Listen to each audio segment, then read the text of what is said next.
join Greg and Richard right here on Talking Red.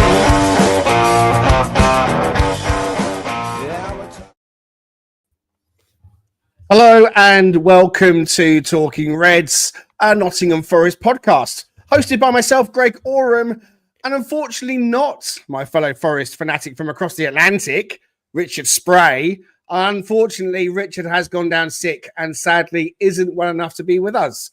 So we will press on, unfortunately, without him. Of course, we send him our love and best wishes. But lo and behold, a miracle has happened. It is something we prayed long and hard for, and at times we doubted would ever happen. But it just goes to show that if you pray hard enough, the Lord is listening. For finally, the announcement hath been made. Nottingham Forest have signed a striker, and his name is Jesus. Jesus is a Forest player, and in his first interview, he had this to say: I am the way and the truth and the life. No one comes to the Forest except through me. Love the Forest with all your heart and with all your soul and with all your mind. This is the first and greatest commandment, and the second is like it. Love your fellow Forest fan as yourself. Powerful stuff, eh? Well, right here, right now with us to reflect on the arrival of Jesus and a whole lot more, we have the Statman Danscape and Raf the Random Pundit. When the time is right, I, the Lord, will make it happen. This is your reminder that God remains faithful to his promises and will bring about his plans in his perfect timing. Breaking news here, and it's a done deal. And it's probably the signing of the transfer window. Pen has been put to paper on a long-term...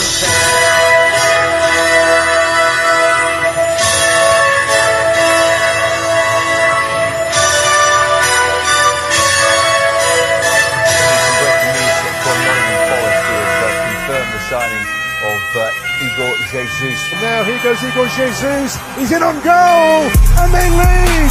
Wow!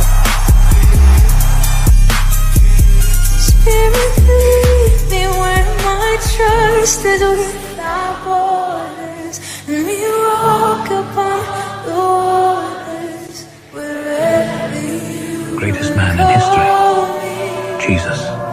Take me deeper than my feet could ever wander, and my faith will be made stronger in the presence of my Savior. Right now, there is no other place I wanna be.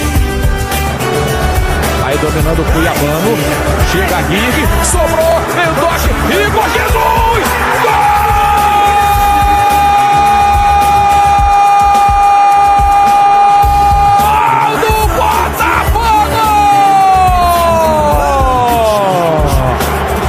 Igor Jesus!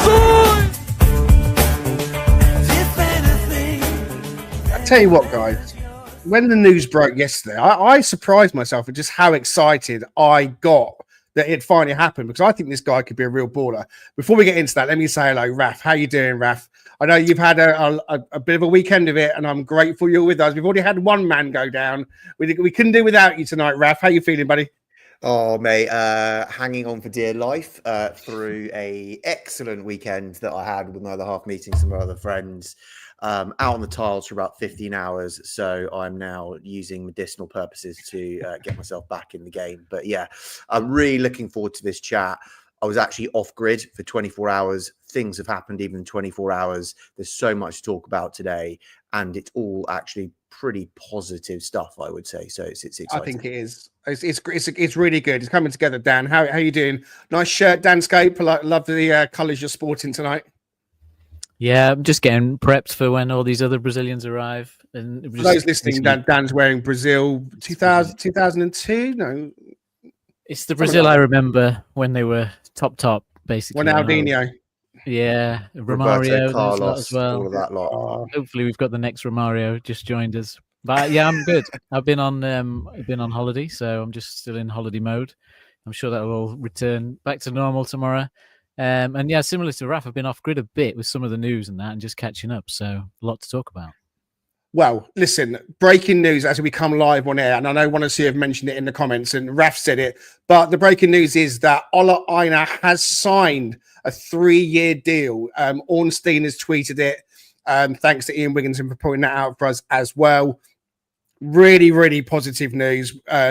We'll talk about that. We'll throw that into the podcast, but just to say, Ola Aina has now signed a 3-year contract. We know that the club had executed another year within his existing contract to kind of extend him, but to get him tied in and tied down is absolutely fantastic news. So one thing I will say as well to everyone watching and listening, please do go ahead and hit the like and subscribe button. It really helps us out. We hope that you enjoy the content. Thank you to Leo Cook, says quality Greg, always adding something different, making it a very enjoyable watch and podcast. Thank you very much. Well, you know, it's a bit random, some of these intros, but I went down the Jesus religious route for this one, so I hope you did enjoy it. Please do. And no offense to any devout Christians that are watching. Well, I am the practicing Catholic amongst us all, and I know, and Richard and I, you know, we look upwards quite a bit, and we pray. I made a lot of I prayed really hard last season, and it felt like God was listening a lot of the time. But at the end, I think He kind of left and said, "Look, I'm putting it into your hands now." Because on the last day, it went our way in terms of the other results, but we couldn't just quite finish it off ourselves. But anyway, enough of that. So yeah, drop comments in. Quite a few watching and listening. Thank you for doing so. Before we get into things properly, I have to make a reference and talk about Diogo Jota and Andre Silva. It really shook me to pieces on Thursday when the news broke about the tragic news of the loss of Diogo Jota and his brother Andre Silva in that tragic car accident. Everyone around the world now will know, of course, what has happened, and seeing the heartbreaking images of the funeral yesterday. But, you know, one thing I tweeted out, and the only way I can pay the best tribute to Diogo Jota is that I hated every time he played against us because he always scored. You know, he was that good. And we all remember him coming off the bench at the City ground when we were 1-0 up and thinking we might get the double over Liverpool. But that little Portugueser had other ideas. First touch, and he just got in between players and got his head on the ball, and he put it in the back of the net. And, you know, we ended up with a 1-1 draw. But Jota always seemed to find the net against us. And it is just absolutely heartbreaking. I lost my sister in a car accident in 2009. So I know, sadly, all too well just how out of the blue and shocking that can just take your breath away. And it did. When I heard the news on Thursday, it really just did take my breath away. And the fact that his brother was also tragically lost in that accident, I immediately thought of their parents and their family. And it is just an absolute tragedy. So we share in the grief as much as we can from afar, and we say to Jota Silva and Diogo Jota and Andre Silva, rest in peace. Okay, right. Let's get into the Forest chat. Igor Jesus has signed for Nottingham Forest, and we are thrilled with that. He had this to say for real. Hi, Forest fans. I'm really happy to join the club, and I'm looking forward to playing in front of you. See you soon, you Reds. You can't help but love him, Raf. I mean, like, he looks like he's been caught in the headlights there a little bit, and someone's like, let's set his eyebrows on fire or something. But, you know, you can't help. I thought, oh man, I love this guy already. He's still currently in Rio, so you know, he's flying over to join up with the squad next week. We know that he's played in the Club World Cup. He's got a bit more of an extended break. But how did you take the news, Raf? I know you were out at Henley and you were kind of off grid, but when did you first hear of the news, and how did you take it? Yeah, I to be honest, I've been trying to tune out of all of the fake accounts and lots of hysteria, and I genuinely have believed that both Jesus and Jay Cunha would sign for us, and it was just about tuning out all of the noise. And so it's not a shock to me; it's as I was expecting. But what I have been really pleased about is some of the performances he's put in at the Club World Cup, which I think is just increased his stock. Having signed him, even if he doesn't actually do very much, and we sell him, I think we still make a profit on him anyway. So I think we win from every single angle. But the reason why I'm really excited by it is that he offers us something very different up top. And whoever our wingers might be come the beginning of next season when the window closes, and we'll come on to more of that in a bit, I think he makes the wingers more effective and more lethal, and it should share goals around the front line a lot more. Well, I hear you completely. Tim Vickery, the South American correspondent, is really excited about him as a player, likens him to Didier Drogba. So, I mean, I didn't see that so much myself when he played in the Club World Cup, but Tim Vickery watches him all the time. One thing I love about him, Dan, is that celebration. I think all players want to try and find their own unique celebration, right? We've had Jota Silva's hand over the face and arm in the air, and Murillo does something similar, and Morgan with a hand, fingers in the ears. Here's the celebration video for those that can see it.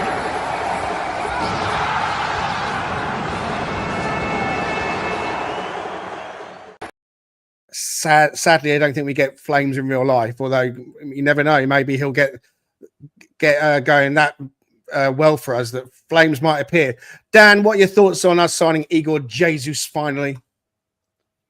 He's got a lot going for him in terms of the celebration, the name, the walking on water over the Trent. His nickname's the Frog. There's a lot of interesting stuff about him that I'm sure over the course of next season will be used on the socials and all that stuff. I think like Raf said, it gives us something different up front. When we talked about him a little while back on the pod, and we were looking at his kind of profile compared to Chris Wood, and he's much more mobile in that way, and get on the ball in a way that Chris Wood doesn't. So that's what's going to be interesting to see, and it's just speculation now, isn't it, as to like how will we play? Will he be introduced as a plan B, or will he just start life as a substitute coming on for 10 minutes when Chris Wood's knackered and that sort of stuff? So yeah, there's a lot to speculate on, a lot to wait and see what happens in pre-season when he joins up with us. I think the one thing I would say is to perhaps temper in some of the pressure and expectation on him is that I think it will take him a little while to adapt. He's not super young. He's like at 24, similar age to Sosa as we've seen. And I think what Chris Wood brought a lot for us is that defensive knowledge and smarts leading from the front. And I don't know whether Nuno's going to trust him straight away to be that man in the middle, leading the press and organising and all that. So I think, we've got to give him a bit of time to get up to speed with his job as well as just seeing his attacking play. I want to say thank you to Wayway NFFC for the £2 donation to go into the pot. As ever, thank you very much, sir. He says, great to see Ola sign for 3 years. We concur wholeheartedly with that. One person who we love dearly at Talking Reds is the Garibaldi Bard, and he didn't waste any time. Little Brazil here in Nottingham, Jesus scores again for I don't know. Whoa. Little Brazil here in Nottingham, Jesus scores again for I don't know.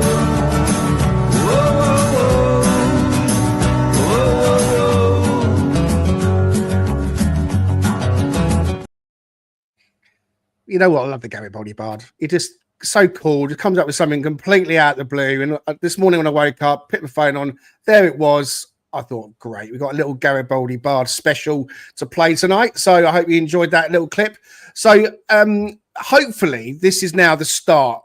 The guys are back in tomorrow. The club have announced that on the website. So they're back in for pre-season from tomorrow. And as I said earlier, Igor Jesus won't be joining up with them. So don't worry if you don't see him in any videos, guys. He's still in Rio with his family. My source tells me that he isn't going to be flying into the middle of next week.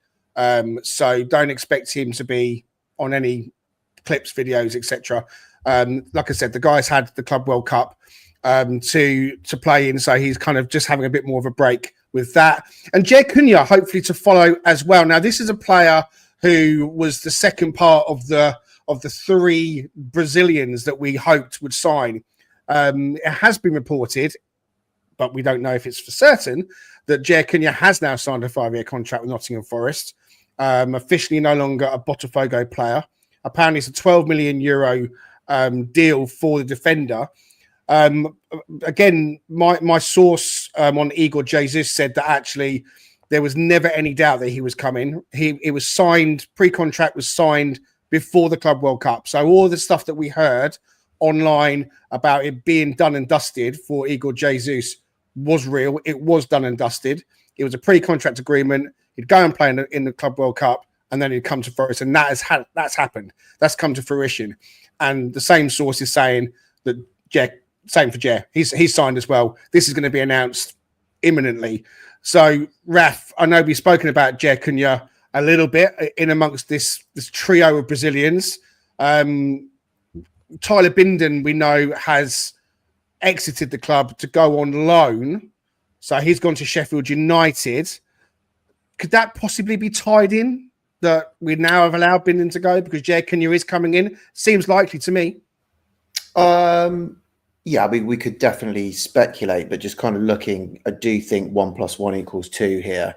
It seems logical.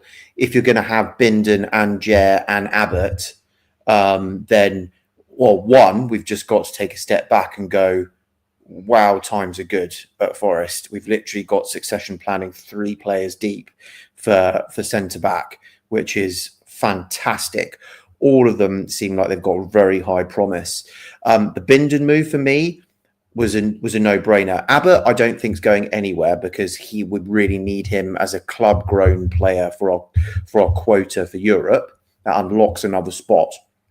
But Binden, to be able to get him to join up with his old manager that developed him recently into the player that he is, playing at a club that you're going to expect to be at the top end of the championship. So to push him further again to the next step, basically just outside the Premier League in terms of quality, to see, is he indeed as good as we hope that he is? Because if he is, then that should prove to us the fact that come next year, he can get folded in, by which time Murillo may have moved on. And then we're actually needing all 3 kids as our options along with Milenkovic. Because probably by the end of next year, Bolly will probably be moving on to pastures new after him giving us 1 more year, which he's doing at the moment. I think we said that last year and the year before. You watch, it'd be like 5 years' time. Bolly will still be there. He'll still be on the bench doing something. Dan hopes so anyway, don't you, Dan? Yeah, I don't want to have to change this poster. So, yeah, hope so. We get another year of Willy Bolly banter as well, because we can't go without talking about the big Willy. So I'm happy, you know. What about you, Dan and Jer Cunha? And did you see much of him in the World Cup? And what about Cubiano? That's gone very quiet. That we've known for a couple of weeks that one seems less likely now. And what I saw of Cubiano is that guy just wants to attack. He ain't bothered about defending. He's like, just give me the ball up. He is like an out-and-out wing-back. So on Jer Cunha, I saw him and thought he scored a good goal. He's still only 20, so he's not the finished article. But again, another player coming into the club from South America, from Brazil, who, let's face it, none of these players are coming to sign for life. I think the plan is we bring them in, we get 2 or 3 years out of them, and we sell them on, right? Yeah, it's going to be, isn't it? It's all about the hit rate you can get. I think not every single one is going to work out. Not every single one is going to be a Murillo that's going to suddenly triple in price or quadruple in price or anything like that. So it's just about trying to pick and choose. And I suppose looking at the Botafogo deals, if you sign in 3 players from one club, one of those players is kind of just going to have been, you know, the lower down the list to make the deal happen or something like that, isn't it? You can't necessarily think that we've targeted all 3 players from the same club as the, you know, the best in that position. So maybe we've cooled on Cuiabano. We've got other options. I mean, we do need a fullback, given that obviously the great news that Ola Aina's there, that secures us for a while, but he's going to be off to AFCON, isn't he, in some point during the season. So we're going to need to potentially move Williams over to right back and bring in a left back, or, you know, something is going to have to be added to that full back area. Is probably the biggest priority now, after obviously working out what happens with Elanga, I guess. So yeah, but Jer Cunha is an absolute giant of a player from what I've seen. I've not seen loads of him, but he is a beast of a player. And it's just a case of him getting up to speed again with the pace of the Premier League, isn't it? He's in that Bolly Milenkovic mould. That's what he's he's come here to learn is to basically become the next Milenkovic, I think, in terms of that physical presence that's just going to hammer everything out of the box. But he looks like he's got he's a very big lad. I think he's 6'5", 6'6", but he's got the ball playing skills of Murillo. From what I've read and seen as well, that boy can take the ball out the back. He's very Rio Ferdinandesque, can step into the midfield with the ball at his feet and can go on a bit of a mazy run. So I'm feeling really good about both of them. But on back to Igor Jesus, you know, it's been a long time coming. It feels like he said, "I'm really happy to be a part of this new story, especially at a club like Nottingham Forest. I didn't have to think twice about the offer. I embraced it. I embraced the project that they sent me. I am delighted to be coming here, and I hope to do some great work. I will do my very best to achieve great results and bring joy to all the Forest family." Well, we hope so too. In terms of game time, Raf, just before we move on, I know you mentioned, or I think Dan was mentioning, how's he going to fit in with Chris Wood being the main man still, who's seasoned. Chris Wood is seasoned and has had the best season of his life.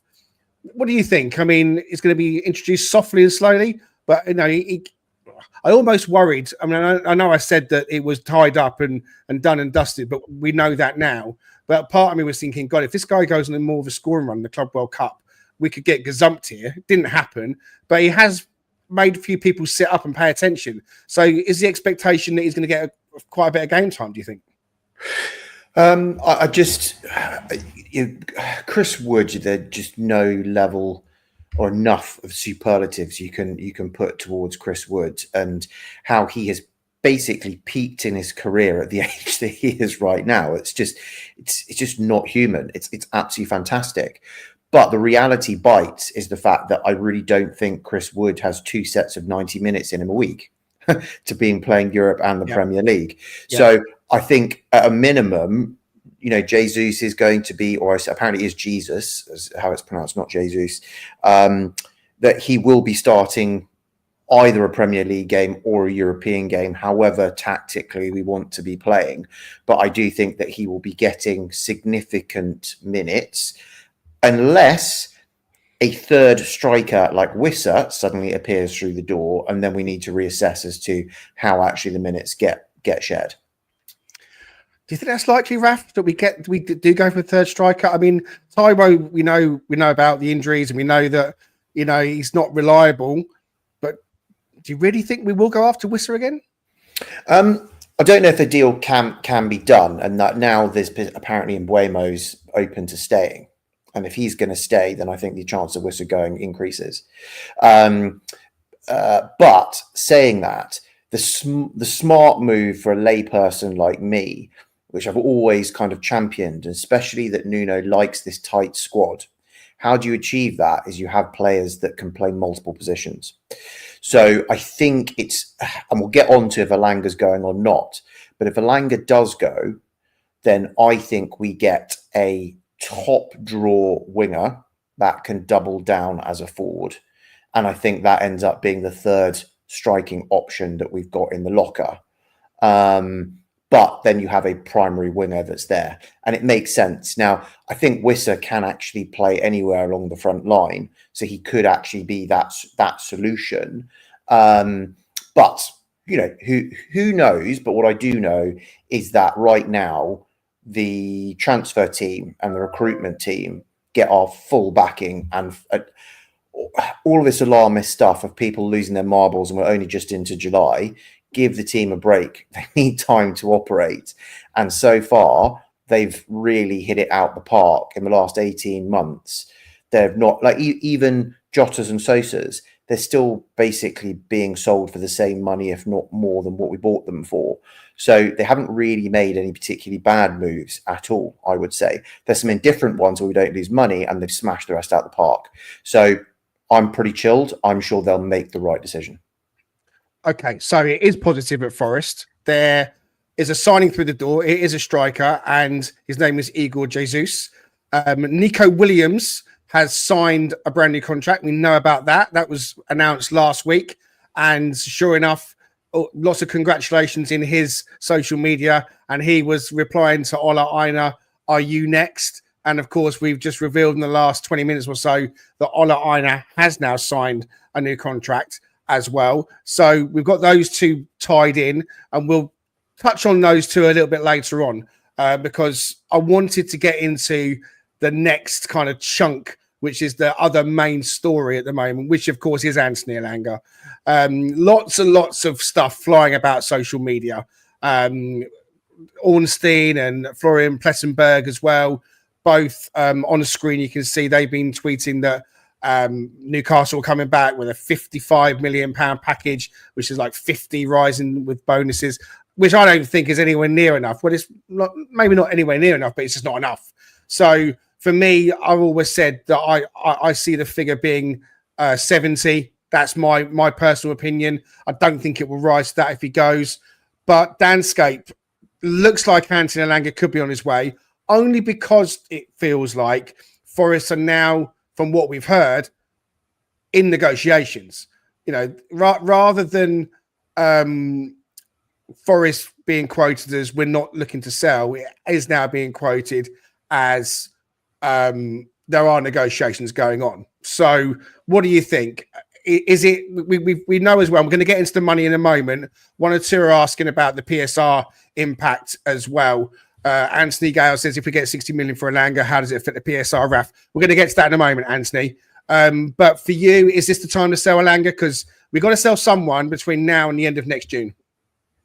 Yeah, I think the situation with Gibbs White is sort of influenced this, hasn't it? I think we were preparing for this summer to be the summer where there's a big offer for Gibbs White from Man City. That changed because we were perhaps asking for such a high value for Gibbs White. And we're sort of in that position again now with Elanga at Newcastle, in that they might start to look elsewhere. But it feels like, you know, we weren't necessarily planning to sell Elanga now, but he's the next on the list that has got a club actually concrete interest in him, and they are willing to pay a decent fee. I mean, it sort of doesn't seem to me like whether it's 55 or 60 actually makes a difference, you know, in the long run in terms of PSR. It's still a big fee, and that's more about the principle of trying to, you know, get the most out of the deal. But in the long run, I'm not sure that £5 million makes a massive difference either way. And it depends obviously on what you've got lined up for the next players that you've got on the list as well, and you know how confident you are that you can go out and buy another player for 20 million quid less that's going to have a similar impact to Elanga. So I don't know. I want him to stay. He's perfect for us. He's been brilliant, but at the same time, it just feels like because Gibbs White has now not got the interest, he's next on the list. And if the figure does get matched, and if we are in that position, as we'll come to in the spreadsheet, of needing to sell at some point, then we've also criticised the club a little bit in terms of the contract situation with Hudson-Odoi running down, and Elanga again is at that point now where if you don't sell him, you will have to offer him a new deal, and that will cost you some money as well. So I think you can see why it's on the table. You can see why we're talking to him. It just, in the long run, just comes down to whether or not we've got a couple of options that we are happy with to replace him, I think. Yeah, and look, lots of people I've seen comment on other podcasts and on social media about, oh, well, Anthony Elanga, if he wants to go, F him and all that kind of stuff. And that's just not how football works. You know, I don't think Anthony Elanga for 1 second is walking around saying, I want out of Nottingham Forest. But ultimately, it is football. This is their job. I think he'd be very happy to stay. He's very happy at the club. He has 3 years left on his deal. 55 million, 60 million, maybe 5 million doesn't sound a lot, but I'll disagree with you, Dan, if I may. I think if you can get the extra 5 million, I think it does make a difference. I think every penny counts in PSR, in the PSR world. And you know, I think if you can get that extra 5 million, you go for it. I want Newcastle to work hard for this deal. They offered this kind of money a year ago, and we said no. So I kind of feel like if they wanted him that badly, then they, you know, let me see the fibre of your fabric, sir. Because ultimately, I think 60 million plus, you know, 65 million. I'm with Pat Brett. He says I'm a 65 million guy. Is there are there any other deals that you think for similar players where someone's paid that much? So that's the only thing I've been trying to rack my brain and think, you know, similar players, similar age, similar, like obviously a winger and that sort of thing. They tend to be around 50 million. Gordon's the benchmark. He went for 65. He was about 50, wasn't he? 65, I think. 50. 60 No. million. 50. He's about 50. I mean, Anthony was just Man United. You can't count Man United figures. They're just crazy. I know, but like when I look at these players that get bought for this kind of money, it makes me think, well, let's play hardball. I think ultimately we've always known, as I've said, Raf, that we've got to sell a player. Okay. And so whether it's this window, whether it's January, whether it's next summer, let's say he's going to go. We're at the 30 minutes in, and we've got a few more bits to get through. What we're going to do in a moment, after a little bit of PSR chat, is we're going to have a look at one or two possible, very possible replacements for Elanga. But on the PSR side of things, Raf, let's say he goes for 55. Where does that leave us? What kind of joy can we have with the figures if it's going to be 55 million for Anthony Elanga? Yeah, 2 sets. So I've just had a look, and by the way, on the BBC, Gordon's deal was up to a value of 45 million at the time of when he was sold. I think it was more than that. I don't think that's right. No. There was a rumor at some point that Liverpool were going to pay something like 70 to Newcastle for him, I think. But I think his initial move to Newcastle wasn't at that kind of level. Anyway, look, let's focus on Elanga. 55 million. What do the figures say? Yeah, give me 2 secs. I'm trying to work the old magic. There we go. I think that should do it. Cool. Okay, so just a quick update. I'm going to scoot through some things. Turner, there is the news that apparently that if Lyon don't get relegated, and reading between the lines, I think there is a good chance they don't get relegated and their appeal will be successful. That deal for 8 million euros apparently is still good. I don't think the Danilo one is. Omobamidele was reported that was 8 million to Strasbourg. The clause to buy was about 8 million quid. So that's in pounds. We've got some other players like Carmo and Richards that are all kind of figured in here. Now, O'Brien, it seems to be a bit of a wage issue, but this is what I don't believe. Apparently, it's reported to be £5 million, but he's only got one left year on his contract.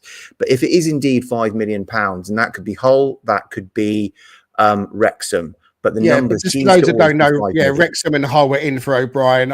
Wrexham want to make him their biggest signing ever, but it's the wage, not the wage demands as much, but he's earning good money at Forest, and he's going to have to make a significant drop if he goes there. But 5 million is the money. Yeah. Which I think is, if we pull that off, that is superb business by the transfer team. Then Danilo, I don't know what's happening with him, but if he does go, I think it's probably around that 20 mark, which seems about fair. Just give Dennis away for free and we actually still get a benefit. Bowl will be sold for peanuts. Now we get into the interesting thing of Elanga. If he goes for, say, 55 million, which I think it will probably be cash of 55 with a load of add-ons and stuff like that by the time that Marinakis is done with them. Sosa, we saw a figure of him going to Palmeiras, and I think that translated as roughly about £10 million.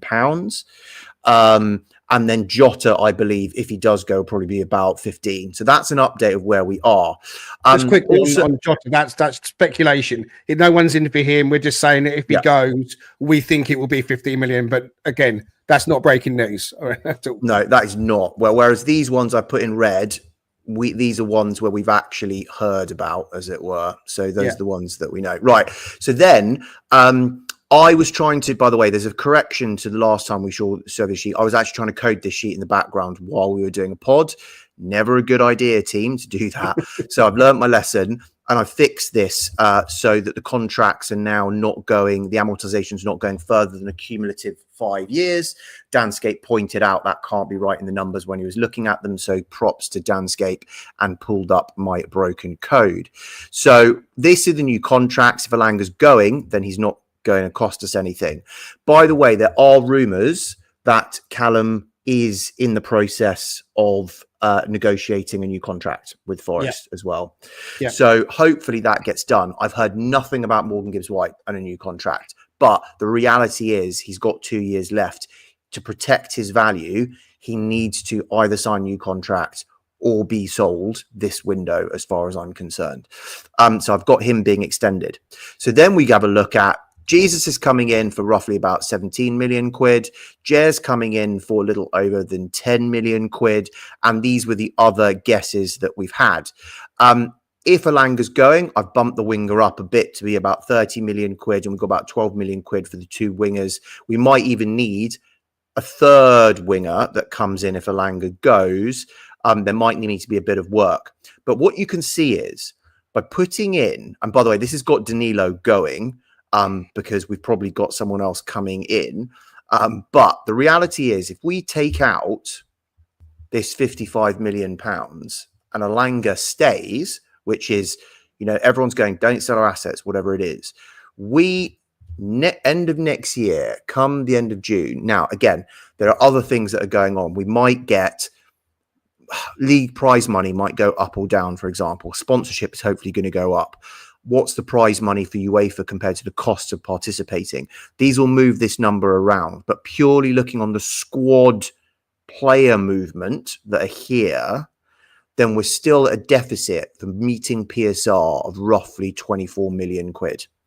So whereas, just clarify that. So if we don't sell Anthony Elanga, and with the deals that we think may or may not happen, that we would be in trouble PSR wise. Correct, but that is with a huge level of assumptions in here of these players that we don't know yet that are coming in, what their wages are, what the actual contract, the amounts of the contracts that are being signed for the extensions on Williams, Aina, hopefully Callum, hopefully Morgan as well, plus the other variables on the sponsorship. So this number could move up or down, but to give a general ballpark, that is the massive difference. And we can look at that number again. That's this number here, right here. Those listening, can you just give us that number? So 24, we're 24 million under. If I put the 55 million back in, we're 25 over. Right? So with Anthony Elanga being sold, we go into the black to the tune of 25 million over. That's a good thing. And the reason why that isn't fit, just to explain, the reason why that's not a difference of 55 million is because he still has some residual book value that hasn't been amortized. So we take that off, but we add back on what would have been the amortization charge over the whole of next year and what wages will we have paid him next year. I'll pay Man United some money as well. Well, yeah, and there'll be some Man United money that needs, again, this is always a little bit rough. So the 55, we might then put that down to 50 is the actual amount of money that comes in if we pay them whatever it is, or 45. So yeah, it's around, it puts us in a massive swing of maybe being 20 and change under to 20 and change over, for example. So that's that. Well, when I say over, it's not like woohoo, this is brilliant. We're still going to hit a loss, like quite badly, but we're going to be underneath the PSR or over the PSR boundary. We'll be compliant. We'll be PSR compliant, basically. Exactly. Yeah. So it's very, very rough and ready. All of this will firm up as we know what the values of the wages are for the new contracts, the players that are coming in, who's gone out, for how much money. But it shows the power of that one sale of why we have to sell one of these players. I think on the list of players we've got signed there, we just don't sign those players if we don't sell Elanga to some extent. I don't think we're going to go out and keep Elanga and spend 30 million quid on a winger and spend 35 million on, say, Dikele. I think the Jesus price, Igor Jesus, so I think it was only 10 million, it seems to be more closer to 10 now. Yeah. So I think you could, you just wouldn't buy some of those players, which would potentially mean that you could. These wingers, if Elanga stays, then so if Elanga's gone, if he stays and we don't get this money, for example, very quickly, I think you're getting into, we're going to go find wingers are expensive as well. So if you're looking at your Bakayoko, or we're going to have a look at who some of them are, but maybe you've got a 15 and a 12 that come in because the others are being sold, and then there's a little move. I still think this is the one purchase that we make that is decent money. Could you just say that purchase for everyone listening? So sorry, so for listening, the midfielder that's coming in, be them a 6, be them an 8, for me, and people that follow me on X, you know that I'm like a broken record. The thing that will transform, in my humble, unprofessional opinion, for me, how we make a step up next season and it transforms how we play and we kick on, is getting that top level midfielder alongside Anderson, or we play 3 in midfield, whatever it is, but someone who is, I'm not saying elite, but someone who is a top 8 club level midfielder that we go out and spend 30 million quid. I know Sangare, and people will be saying Sangare. Hopefully he can step up, but then we've actually got 3 players that are then, as we're going to need with rotation, to be top 8 club level players in that midfield that we can rotate around. Injuries happen, European games happen, and that's how we step up. Okay. We'll do more PSR chat on pods that as we know more about who's coming in, who's going out, and all the actual factual money. It will make the picture a lot clearer. But I think in a nutshell, we know that we know, and we've always known that we are going to have to sell players. None of these players, when they signed, as I've said, signed for life. And as much as it's painful, and I don't want Elanga to go, I don't want him to go. I'm kind of at peace with the idea that he's going to probably go. So we're going to look at some replacement possibilities in just a moment. The Cheese Trader, based on Grape Lane in York, is a cheese lover's paradise. Home to some wonderful specialty cheeses, relishes and chutneys, and also with a fantastic street food menu. Try their loaded fries or posh cheese on toast. It'll be the best you've ever had. Owned by Forest fan Stu Freestone, the Cheese Trader proudly sponsors Talking Reds.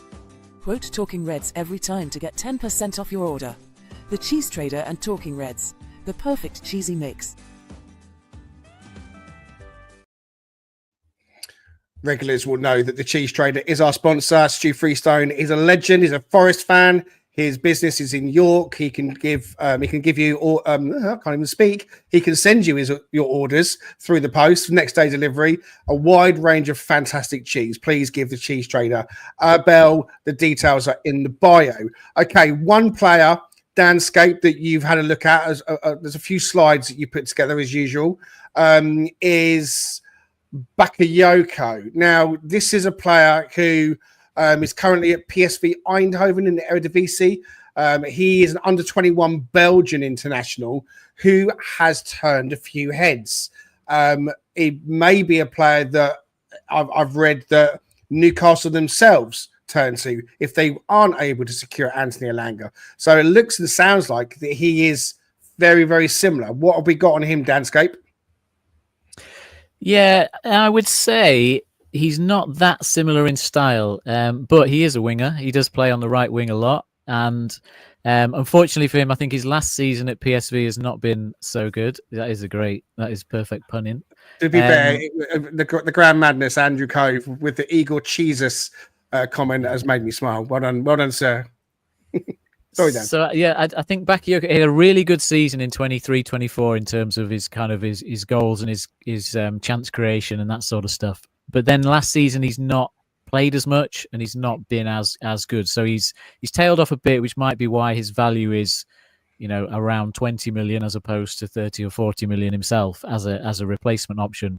But what I would say is when you look at the numbers and the kind of profile of what kind of right winger he is much more in the vein of like a Doku, and obviously they're both Belgian players. I think we looked at Mbangula previously as well, who's also quite a similar player from the other side. And he profiles much more like a Doku than an Elanga in terms of he just loves dribbling. He loves to take players on one-on-one, get past them, get into the box, and then either pull it back or have a shot himself if he's cutting in. I mean, the highlights I watched of Bakayoko were pretty much all him cutting in onto his left foot from the right wing and taking a shot. So he's kind of closer to a Hudson-Odoi from the other side than he is an Elanga, who is going to carry the ball into open space, as opposed to taking players on 1v1. So it's not, for me, a like-for-like replacement. Now, that doesn't mean it can't happen. It might be that we're looking for something different in that kind of area, or it might be that he's one option, and because we're getting a decent amount of money for Elanga, we can bring 2 wingers in, so we've got a different option on that right hand side. So yeah, that's what the numbers are showing. Very, very elite at dribbling and ball carrying, but not so good at kind of the kind of playmaking side of the game and the chance creation and kind of movement across the front line as much. Is my summary on him, I think. Okay. So Bakayoko, a good option, a right winger, not like for like with Anthony Elanga, a different type of electrifying winger in terms of dribbling and taking players on, but still sounds very exciting. There's a couple of others that you put together for us as well. Now, the first one is Facundo Buonanotte, who looked really lively when he came on at the City ground. He scored, didn't he, for Leicester City in that game, which Danscape told everyone we were going to win and had 3 points now to the mast.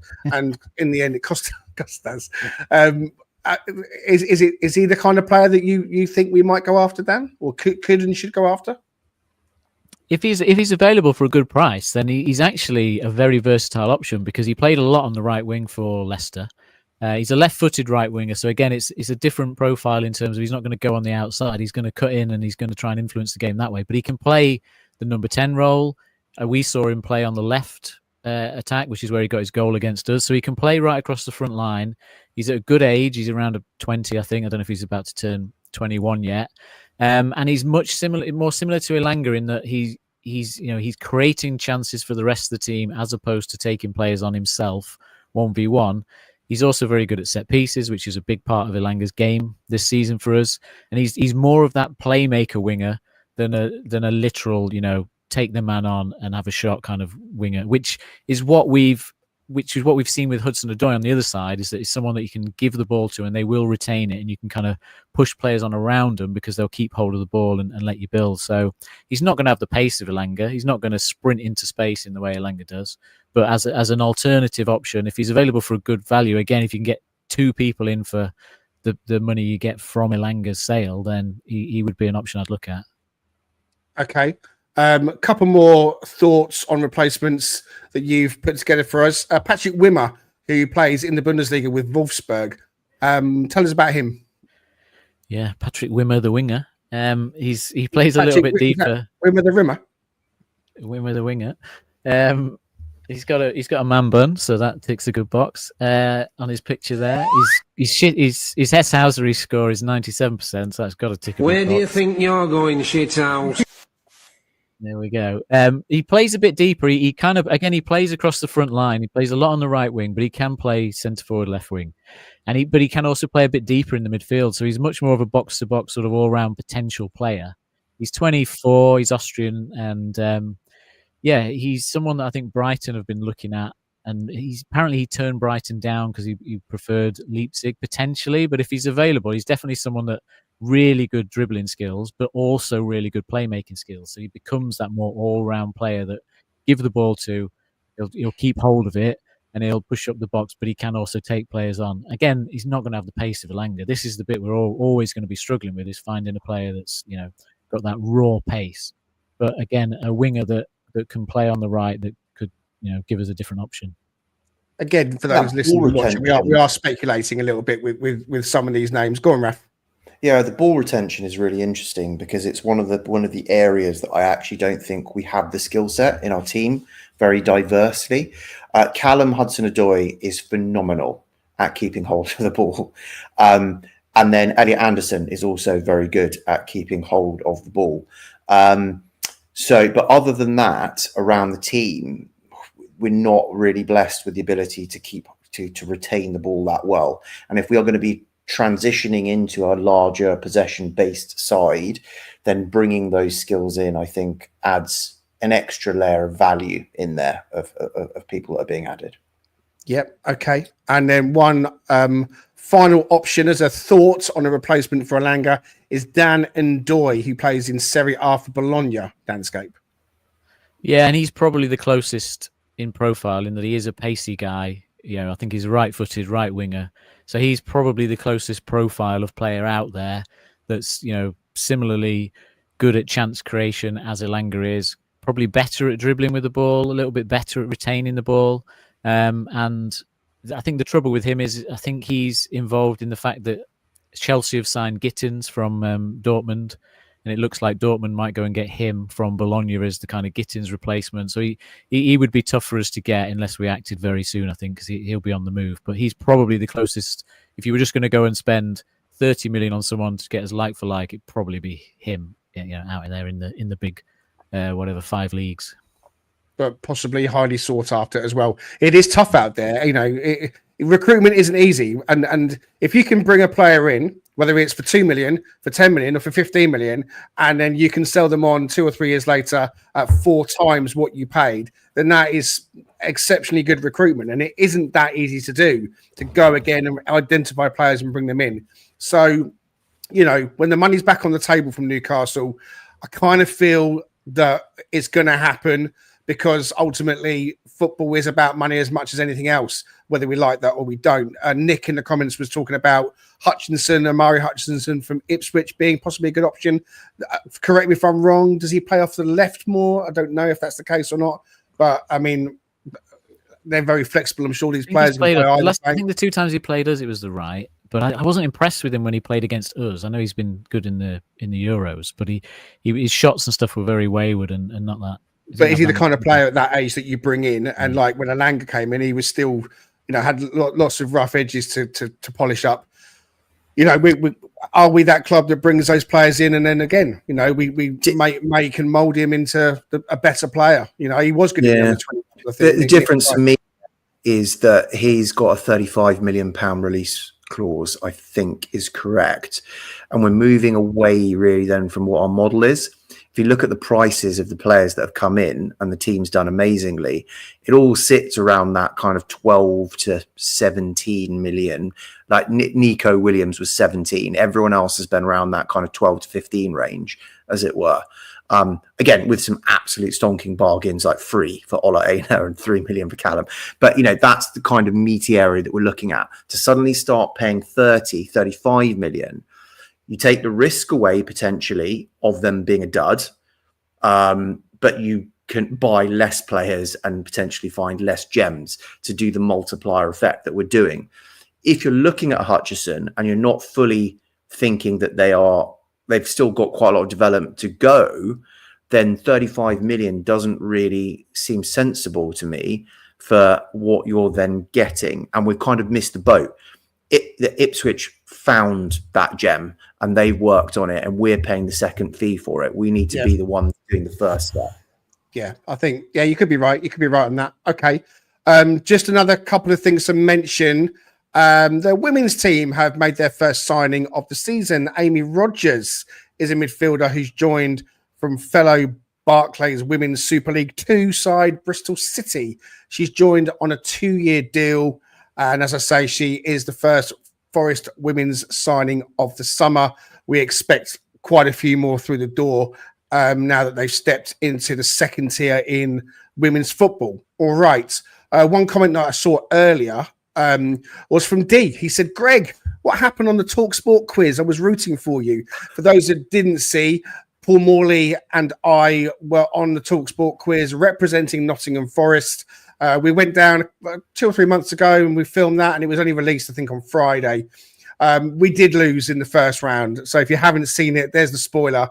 And the even worse thing is that we lost to Derby County. So I hang my head in shame. It was a tight affair. We lost by a point. We had a very solid start in the first round.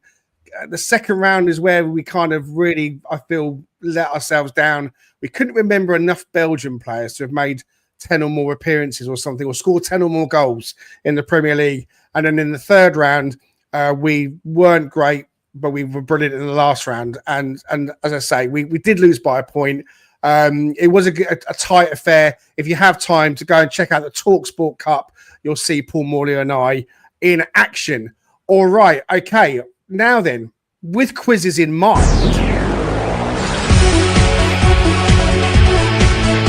Oh yes, I thought we would go quizzy for the last 10 minutes or so. This is Nottingham Forest Venable, Rap and Danscape. Okay, right. So we did this a week ago. I'm going to add it to the stage. We are doing Steve Chettle's most appeared with for Nottingham Forest. So we are looking for the 10 players that have appeared with Steve Chettle the most for Nottingham Forest. All right. So you'll get it in turns. I think you get 3 lives each or something like that. You get, at the moment, you're going to get a point per player. Okay. So I'm looking for 10 names. They are Forest players, obviously, and are Steve Chettle's most appeared with. Raf, you're going to get to go first. The numbers you see on the screen are the amount of games they play together. So the person at the top played 391 games for Forest with Steve Chettle on the pitch at the same time. So and it goes down to 180 at the bottom. So for those that can't see it, I'll try and keep you guided with everything. Raf, how many lives do we get? Did you say? I think it's 3, but it will time out or something in it. Okay, go for it, Raf. Stuart Pearce. Stuart Pearce. Let's see if Stuart Pearce is tenable. God, climbing. It's climbing. I only listened to this last time. I didn't see the graphics. Wow. Stuart Pearce is tenable. He is the number one answer. So yes, Stuart Pearce made 391 appearances with Steve Chettle. So he has a point. Raf, you have a point. Danscape, over to you. I'm going to go with Mark Crosley. So Mark Crosley, Forest goalkeeper. Is he tenable? Tension is too much to bear as this ladder climbs. Mark Crosley is the second on the list. He is tenable at 380 games with Steve Chettle in the Garibaldi Red. Okay, 1 point each. Let's continue. Back to you, Raf. Steve Stone. Steve Stone.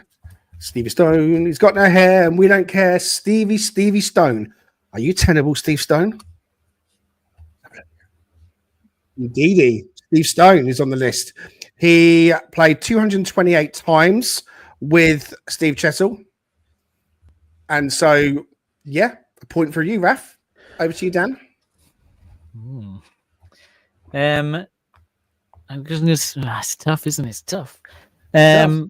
This is tough on the memory bank. I'll give Ian Wone a go, seeing as it smiles my next guess. Stevie Stone, but Ian Wone had a wand of a left foot.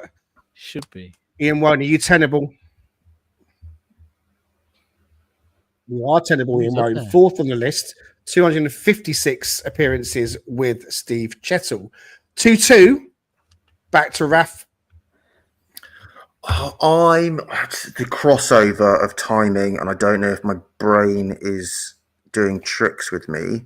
Worth mentioning as well, Steve Chettle is our record appearance holder in the Premier League. In fact, that was our first home question on the TalkSport quiz, which I knew, thankfully. So Steve Chettle played a lot of games for us in the Premier League, but also obviously it wasn't all Premier League. So there's quite a few players that have played with him. But can you get the top 10? That's the hard part. Des Walker. Des Walker. You'll never beat him. He was my hero alongside Stuart Pearce as a lad. Des Walker is tenable. He's 9th on the list at 197 appearances with Steve Chettle. Okay, then. So we're getting down to the nitty-gritty now. Then, Danscape, what have you got for me? Yeah, I didn't think Des Walker would be on there in terms of the crossover. It's tight. I'm going to go next with Scott Gemmell. Scott Gemmell. Wow. Scott Gemmell. Let's type him in. Make sure I get him spelt right. Otherwise, it might not let me have it. There we go. Now, Scott Gemmell. It's a good call, but is he tenable? That's a good call. It's a good call. It's a tough one. Yes, no. You've got it. I mean, you guys are no misses so far. Scott Gemmell 3rd on the list, folks. 284 appearances in the Forest team with Steve Chettle. So we got 4 to get. Cluffy Jr. It's 3-3. Go for it, Raf. Sorry. Cluffy Jr. Nigel Clough. Now we are pulling out a legend. Nigel Clough. Are you tenable? You are. You guys are doing really, really well. He's on there. No misses so far. Nigel Clough, 256 appearances as well. So he is 5th on the list. And it's 4-3 to Raf. So go, Dan. We've got 3 to get. Man, you've killed me with that one. I assumed he wasn't on there. I've got players. It's just whether they were there long enough. It's a couple of players that weren't there for that many seasons. I'm trying to I've piece together. We'll give Des Little a go, please. Des Little. There's a name. There is a name. Des Little. Absolutely fantastic right back for Nottingham Forest. But is he tenable? I bloody hope so. He is. Smashed it. He is tenable. I'm so impressed with you guys. It's 4 all. No misses so far. You've been brilliant with these names, and there are many, of course, that you could have gone for. Yeah, I really hope this is right. I really hope this is right. The Bartman. Ooh. May he rest in peace. Yeah. Chris Bart Williams. Absolute legend. But is he tenable? No. He's not. We've got our first miss. We've got our first miss. Dan, you are able to make a guess, and this will be for 2 points now. That the computer, for some reason, gives you the chance to get an extra point. I'm struggling now. I mean, Colin Cooper is the name, but he was only there for 2 seasons. Honestly, I just can't see him getting to 180. There for 2 seasons. Well, he wasn't there, maybe 3. I just don't know if he'd have got to 180. I'll throw Colin Cooper in. Let's give it a go. Yeah, it was the centre-back partnership that it was. Yeah. Is Colin Cooper tenable? Maybe it was. It's got to be. But... Yeah. I think he was there for more than 3 seasons. Wow. I could be wrong, but I think he was there for more than that. One to get, and it's the one that's lowest on the list. So we've had a miss at the moment. It's Raf. You need this, and you need to hope that Dan misses. At the moment, it's 6-4 to Dan. So there's one to get. If I get this, I only get 1 point, don't I? For some reason, you do, but then you have to hope that Dan misses, and then you get another go. How's he going to miss if I get it? Yeah. But anyway, I don't know if he was around long enough, but I'm going to go Brian Roy. I think he stayed around longer than all of the other big up top names that were then not long enough between 1 season and 2 seasons for the others. Mm-hmm. Whereas I think he was there long enough just. Okay. Let's see, is Brian Roy tenable? No. No, he's not. No, I was about to give you a clue, but I haven't given you any clues so far. So I've had one name pop in my head out of nowhere. I've got a really left field one. David Phillips. He was David Phillips. Great player for Forest, but was he tenable? He wasn't. Right. Damn. Can I just have a really left field guess, and it might be the wrong period of time? Well, you can. Is it Quashi? Quasi. It's not Quasi. The computer told me that the round is over due to too many incorrect answers. That's what we were doing so well. But the final score is 6 to Dan and 4 to Raf. Although I think you both did absolutely brilliantly. So well done. Any final thoughts on who that player could be? He was a tricky right winger and not Andy Dibble's best friend. Oh, Chris Allen. He was definitely not on Andy Dibble's Christmas card list. No, I know. What? Just nicked it out, headed it out of his hand. Oh, yeah. Yeah. Crosby. No. Bing Crosby. Gary Crosby is the player there on the tenable list. But no, like I said, guys, well done. I thought you both did really, really well, actually. So congratulations. That was fun. There were a few people in the comments talking, and Steve Hodge was mentioned, and Colin Cooper. Des was thought about by Brucey. So thank you very much if you were in the comments playing along as well. All right. We've just gone past the hour mark. I want to just quickly nick back and just pay a bit more attention to Nico Williams and Ola Aina before we finish off. Raf, I know that you've been an Ola Aina fan, like all of us have been, and then towards the end of last season, you kind of like you turn to the other side. You're like, well, I think I like Nico more now. So yeah. But you've got both your fullbacks signed up. You must be one very happy chappy. Literally, I don't know the level of elation of Willy Bolly getting a contract extension, or I should just say an extension, because then that wouldn't please you more. And then the other, basically, our fullback signing. My two favourite players. Elliot Anderson is a close third that's in that pack of 3 of the players that I literally just think are the best thing since sliced bread. But it's just the best news. And I genuinely felt last season they were the best fullback pairing in the Premier League. They just were over the season. It's just such good news. It's quite a lot of it is the foundation of what we do. And and you can tell that bodes so well. And Ola staying, I think, tells us everything about. Forget all the noise around what everyone's speculating around what's happening at the club. This is the evidence that the project per se is still firmly on the tracks and moving forward, because Ola, he's got one big payday left in him pretty much at his age, and he's chosen it to be with us rather than go somewhere else. So I'm so excited, not just for the players, but what it really means for the continual direction of the club. Here. Danscape. The defensive unit last season with Matt Sells, the two centre-backs and Nico and Aina, I mean, they really were the foundation, weren't they, for us having that amazing season. I know that it was a better first half of the season, with the second half of the season being more challenging because maybe the depth and so on. But ultimately, I do believe that defensive unit, that starting five, was so crucial for us. So to have, don't forget, we added Murillo onto an extension midway through last season as well. Milenkovic's only just joined. Matt Sells has only been here a year and a half. So they're all in now on what you might term to be good length contracts. So is that your starting five?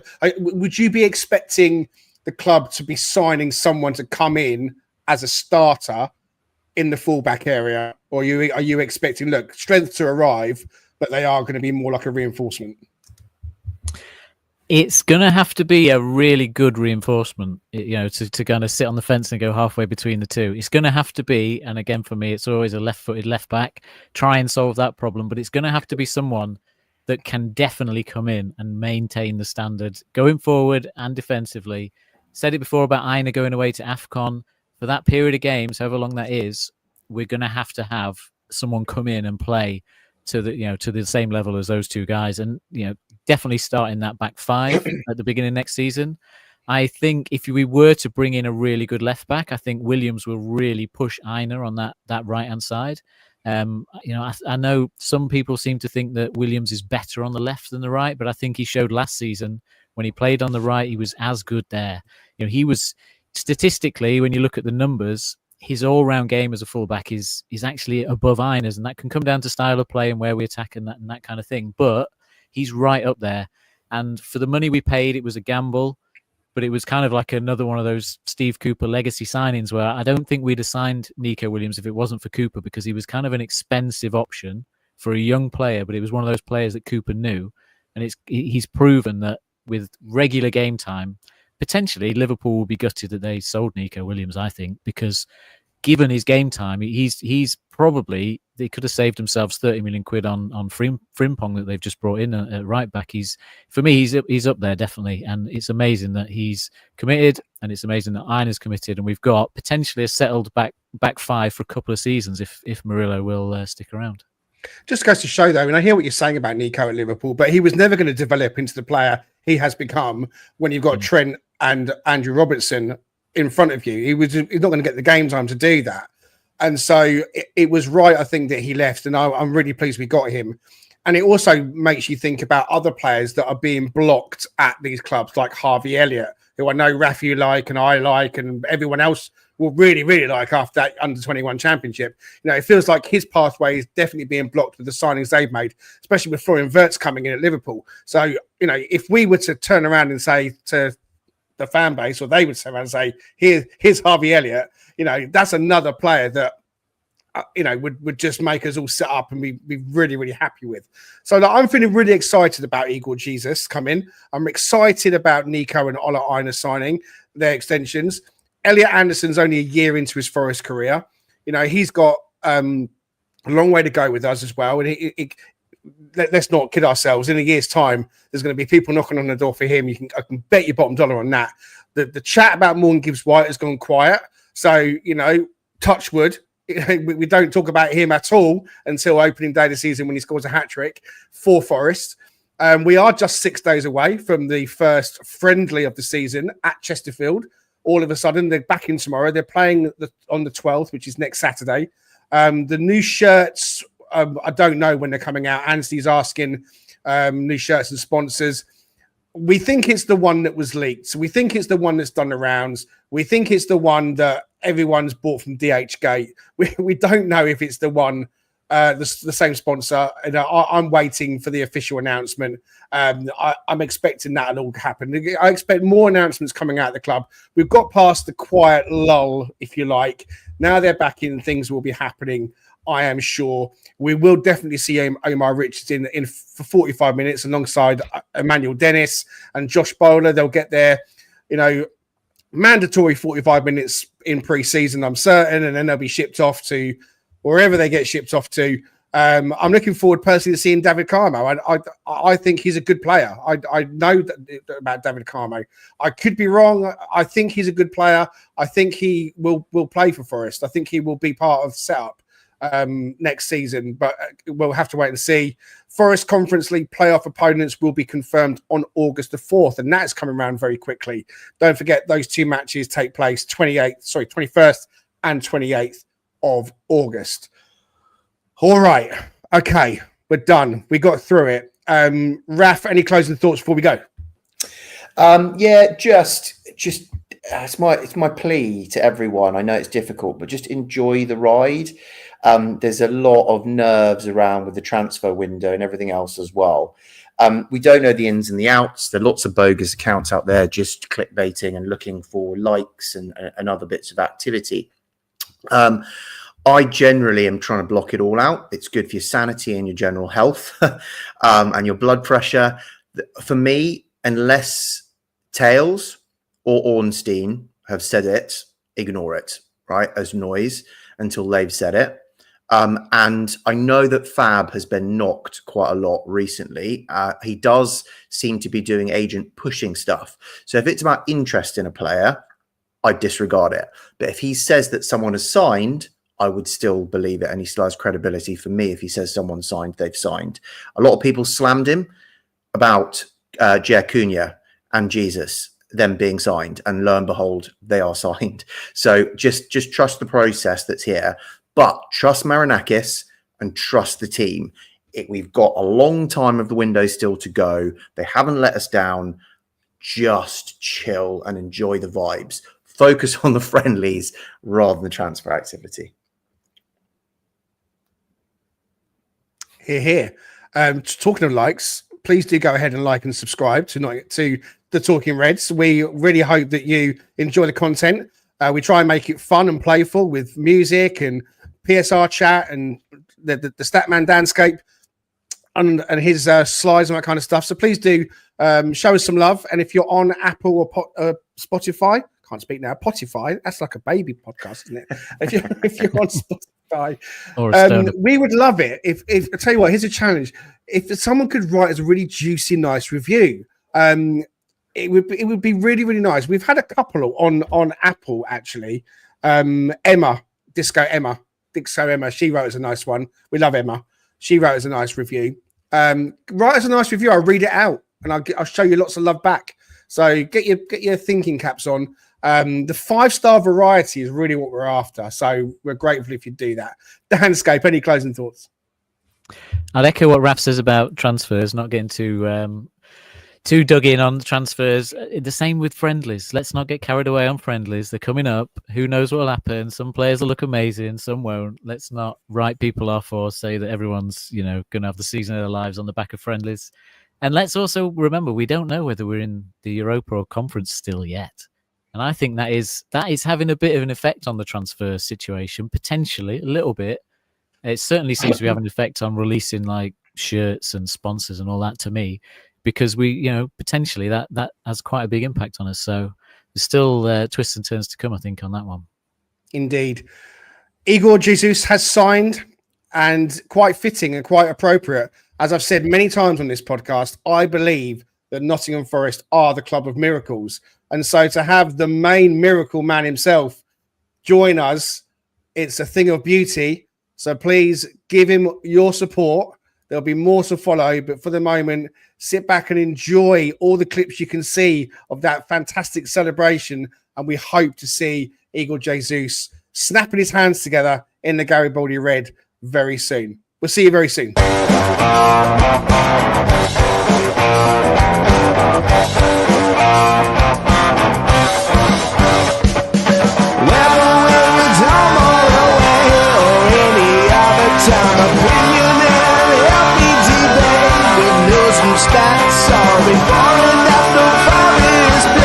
Come join Greg and Richard right here on Talking Red.